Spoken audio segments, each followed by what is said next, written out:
Darshan gang criminal dairy ಕೇಸ್ನಲ್ಲಿ ಮತ್ತೊಂದು big exclusive ಸುದ್ದಿ. ರೇಣುಕಾ ಸ್ವಾಮಿ ಮರ್ಡರ್ ಕೇಸ್ನಲ್ಲಿ ಮಸಲತ್ತು ಮಾಡಿದ್ದ ಪೊಲೀಸ್ ಅಪ್ಪನಿಗೆ ಈಗ ಟೆನ್ಷನ್ ಶುರುವಾಗಿದೆ. ಟೆನ್ಷನ್ ಪೊಲೀಸ್ ಅಪ್ಪನಿಗೆ ಟೆನ್ಷನ್. ಕೇಸ್ನಲ್ಲಿ ಈವರೆಗೂ ಒಬ್ಬ ವಿಟ್ನೆಸ್ ಆಗಿ ಮಾತ್ರ ಪರಿಗಣಿಸಿರುವ ಪೊಲೀಸ್ ಅಧಿಕಾರಿಗಳು ಆರ್ ನಗರ ಠಾಣೆ ವ್ಯಾಪ್ತಿಯಲ್ಲಿ ಕೊಂದು ಕಾಮಾಕ್ಷಿ ಪಾಳ್ಯ ಠಾಣೆ ವ್ಯಾಪ್ತಿಯ ಮೋರಿಗೆ ಬಾಡಿಯನ್ನ ಶಿಫ್ಟ್ ಮಾಡಲಾಗಿದೆ. ಸರೆಂಡರ್ ಪ್ಲಾನು, ಡೆಡ್ ಬಾಡಿಯನ್ನ ಡಂಪ್ ಮಾಡಿರುವ ಐಡಿಯಾ ಇದೆಲ್ಲ ಯಾರು ಕೊಟ್ರು? ಒಬ್ಬ ಪೊಲೀಸ್ ಅಧಿಕಾರಿ ಕೊಟ್ನಾ ಅಥವಾ ಈ ಹಂತಕರಿಗೆ ಹೊಳೆದು ಬಿಡ್ತಾ ತಲೆಗೆ?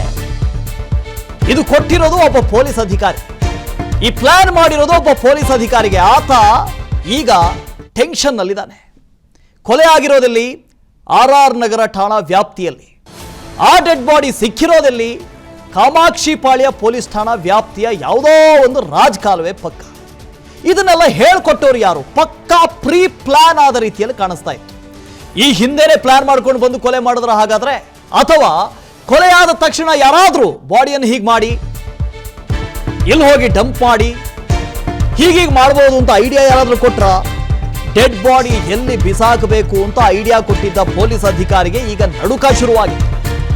ರೇಣುಕಾ ಸ್ವಾಮಿ ಹತ್ಯೆ ಮಾಡಿ ಪರಿಚಿತ ಪೊಲೀಸಪ್ಪನ ಬಳಿ ಐಡಿಯಾ ಕೇಳಿತ್ತಂತೆ ಈ ಗ್ಯಾಂಗ್. ಸರೆಂಡರ್ ಪ್ಲಾನ್ ಹಾಗೂ ದೊಡ್ಡ ಮೋರಿಗೆ ಹೆಣ ಬಿಸಾಕಿ ಅಂತ ಅದೇ ಪೊಲೀಸು ಐಡಿಯಾ ಕೊಟ್ರ.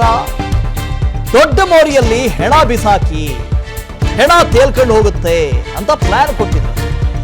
ರಾಜಕಾಲುವೆಯಲ್ಲಿ ರೇಣುಕಾ ಸ್ವಾಮಿಯ ಬಾಡಿಯನ್ನ ಬಿಸಾಡೋದಕ್ಕೆ ಐಡಿಯಾ ಕೊಟ್ಟಿದ್ದಂತ ಪೊಲೀಸಪ್ಪ ಈಗ ಆ ಪೊಲೀಸಪ್ಪನಿಗೆ ಘಡಗಡ ಅಂತ ಇದೆ. ಇಡೀ ಕೇಸನ್ನು ಗಮನಿಸಿ, ಆತನನ್ನ ಚಿತ್ರದುರ್ಗದಿಂದ ಕರೆತಂದು ಬೆಂಗಳೂರಲ್ಲಿ, ಅದು ಆರ್ ನಗರದಲ್ಲಿ ಶೆಡ್ಡಲ್ಲಿ ಇಟ್ಕೊಂಡು ಹೊಡಿತಾರೆ. ಆತ ಸತ್ತು ಹೋಗ್ತಾನೆ. ಈ ಗ್ಯಾಂಗು ಪತ್ರಗುಟ್ಟು ಹೋಗುತ್ತೆ. ಏನು ಮಾಡಬೇಕು ಅಂತ ಗೊತ್ತಾಗೋದಿಲ್ಲ. ಎಣ್ಣೆ ಏಟಲ್ಲಿದ್ರು, ಎಣ್ಣೆ ನಶೆಯಲ್ಲಿದ್ರು, ಗಾಂಜಾ ಗಿಂಜ ಏನಾದರೂ ಇತ್ತೋ ಏನು ಯಾರಿಗೊತ್ತು. ನಶೆಯಲ್ಲಂತೂ ಇದ್ರು. ಹೊಡಿಯೋಕ್ಕೆ ಶುರು ಮಾಡಿದ್ರು. At a fine point of time ಆತ ಸತ್ತು ಹೋಗ್ಬಿಡ್ತಾನೆ. ಏನು ಮಾಡಬೇಕು ಅಂತ ಗೊತ್ತಾಗೋದಿಲ್ಲ. ಆಗ ಯಾರೋ ಒಬ್ಬ ಪೊಲೀಸಪ್ಪ ಇಷ್ಟೆಲ್ಲ ಐಡಿಯಾ ಹೇಳ್ದ ಅಂತ ಮಂಜುನಾಥ್ ಇದ್ರ ಬಗ್ಗೆ ಹೆಚ್ಚಿನ ಡೀಟೇಲ್ಸ್ ಕೊಡ್ತಾ ಹೋಗ್ತಾರೆ. ಮಂಜುನಾಥ್, ನಾವು ಮೊದಲಿಂದ ಹೇಳ್ತಾ ಇದ್ವಿ, ಇದೆಲ್ಲ ಪ್ರೀ ಪ್ಲಾನ್ಡ್ ಆಗಿತ್ತಾ ಅಥವಾ ಯಾರೋ ಒಬ್ರು ಇವ್ರಿಗೆ ಹಿಂಗೆ ಮಾಡಿ ಅಂತ ಐಡಿಯಾ ಕೊಟ್ರಾ ಅಂತ? ಅದ್ರಲ್ಲಿ ಯಾರೋ ಒಬ್ರು ಪೊಲೀಸರು ಈ ಥರ ಐಡಿಯಾ ಕೊಟ್ಟಿದ್ದಾರೆ, ಪೊಲೀಸಪ್ಪ ಐಡಿಯಾ ಕೊಟ್ಟಿದ್ದಾನೆ ಅಂತ. ಯಾರು ಈ ಪೊಲೀಸಪ್ಪ? ಏನು ಐಡಿಯಾ ಕೊಟ್ಟಿತ್ತ ಮನುಷ್ಯ?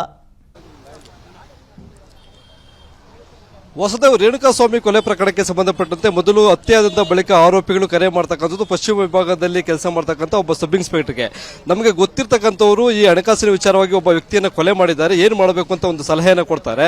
ಮೊದಲಿಗೆ ಸಬ್ ಇನ್ಸ್ಪೆಕ್ಟರು ಆರೋಪಿಗಳನ್ನ ಶರಣಾಗುವಂಥ ಸೂಚನೆಯನ್ನ ಕೊಡ್ತಾರೆ. ಬಳಿಕ ಏನು ಆತ ಮಾತು ಕೇಳಿಕೊಂಡು ಏನು ಶರಣಾಗುವಂಥ, ಆದರೆ ಮತ್ತೊಂದು ಕಡೆ ಆರೋಪಿಗಳು ಶವವನ್ನು ಡಿಸ್ಪೋಸ್ ಮಾಡೋಕ್ಕೆ ಒಂದು ಪ್ಲಾನ್ ಅನ್ನ ಮಾಡ್ಕೊಳ್ತಾರೆ. ಅದಕ್ಕೆ ಸಂಬಂಧಪಟ್ಟಂತೆ ಶರಣಾಗೋದಕ್ಕೂ ಯಾರ್ಯಾರನ್ನ ಕಳಿಸಬೇಕು ಅನ್ನೋ ಒಂದು ಪ್ಲಾನ್ ಅನ್ನ ಮಾಡ್ಕೊಳ್ತಾರೆ. ಅವರಿಗೆ ತಲಾ 5 ಲಕ್ಷದಂತೆ 30 ಲಕ್ಷ ರೂಪಾಯಿಗೆ ಡೀಲ್ ಅನ್ನ ಕುದಿಸ್ತಾರೆ. ಆದ್ರೆ ಇಲ್ಲಿ ಮೊದಲಿಗೆ ಕೇರಳ ಪ್ರವಾಸದಲ್ಲಿದ್ದಂತ ಸಬ್ ಇನ್ಸ್ಪೆಕ್ಟರ್ಗೆ ಕರೆ ಮಾಡಿದಂತ ವಿನಯ್, ಆರೋಪಿ ಏನು ಇದ್ದಾನೆ ವಿನಯ್, ಆತ ಸಲಹೆಗಳನ್ನ ಪಡೆದುಕೊಂತಾರೆ. ನಂತರದ ಸಮಯದಲ್ಲಿ ಆತನಿಗೆ ಅತ್ಯಾಪ್ತರಿದ್ದಾರೆ, ಈ ಶವವನ್ನು ಇಲ್ಲೇ ಬಿಟ್ರೆ ಮುಂದೆ ಅವ್ರಿಗೂ ಜೊತೆ ನಾವು ತುಂಬಾ ಕ್ಲೋಸ್ ಆಗಿರೋದ್ರಿಂದ ಅವರಿಗೆ ಅನ್ನೋದು ತೊಂದರೆ ಆಗ್ಬೋದು ಅನ್ನೋ ನಿಟ್ಟಿನಲ್ಲಿ ಆರೋಪಿಗಳು ಶವವನ್ನ ತೆಗೆದುಕೊಂಡು ಬಂದು ಸುಮನಹಳ್ಳಿ ಬಳಿ ಇರ್ತಕ್ಕಂಥ ರಾಜಕಾಲುವೆಗೆ ಬಿಸಾಕಿ ನಂತರ ಹಾಗೆ ಕಾಮಾಕ್ಷಿ ಪಾಳ್ಯ ಪೊಲೀಸರಿಗೆ ಶರಣಾಗುವಂತ ಒಂದು ಪ್ಲಾನ್ ಅನ್ನು ಇಡ್ತಾರೆ. ಇಲ್ಲಿ ತನಿಖೆ ಮುಂದುವರೆದ ಭಾಗವಾಗಿ ಆರೋಪಿಗಳ ಜೊತೆ ಕೇವಲ ಸಬ್ ಇನ್ಸ್ಪೆಕ್ಟರ್ ಜೊತೆ ಒಂದೇ ಸಲ ಕರೆ ಮಾಡಿದ್ರ, ನಂತರದ ಸಮಯದಲ್ಲೂ ಫೋನ್ ಕಾಲ್ಗಳನ್ನ ಏನಾದ್ರು ಮಾಡಿದ್ರ ಅಂತಕ್ಕಂಥದ್ರ ಬಗ್ಗೆ ತನಿಖೆ ಕೈಗೊಂಡಾಗ ಕೆಲವೊಂದು ಅಂಶಗಳು ಪತ್ತೆಯಾಗಿದ್ದಾವೆ. ಈ ಹಿನ್ನೆಲೆಯಲ್ಲಿ ಈಗ ಏನು ಸಲಹೆ ಕೊಟ್ಟಂತ ಸಬ್ ಇನ್ಸ್ಪೆಕ್ಟರ್ಗೂ ಸಹ ಒಂದು ಡವ ಶುರು ಆಗಿರ್ತಕ್ಕಂಥದ್ದು. ಅದರ ಬೆನ್ನಲ್ಲೇ ಹಿರಿಯ ಅಧಿಕಾರಿಗಳ ಸೂಚನೆಯನ್ನ ಪಡೆದುಕೊಂಡು ಆತನನ್ನು ಸಹ ವಶಕ್ಕೆ ಪಡಿಬೇಕು ಅನ್ನೋ ನಿಟ್ಟಿನಲ್ಲಿ ಪೊಲೀಸರು ಹಾಗೂ ತನಿಖಾ ತಂಡ ಮುಂದಾಗಿದೆ. Vasudev. Okay, thank you Manjunath. ಅನುಕ್ಷಣದ ಸುದ್ದಿಗಳಿಗಾಗಿ Vistara news YouTube channel subscribe ಮಾಡಿ. ಹೊಸ ಸುದ್ದಿಗಳ ನೋಟಿಫಿಕೇಶನ್ಗಾಗಿ ಬೆಲ್ ಐಕಾನ್ ಕ್ಲಿಕ್ ಮಾಡಿ. ಲೇಟೆಸ್ಟ್ ಅಪ್ಡೇಟ್ಸ್ಗಾಗಿ www.vistaranews.com ವೆಬ್ಸೈಟ್ಗೆ ವಿಸಿಟ್ ಮಾಡಿ. ಅಂಗೈಯಲ್ಲೇ ಜಗತ್ತಿನ ಸುದ್ದಿ ತಿಳಿಯಲು Vistara news Kannada app download ಮಾಡಿ.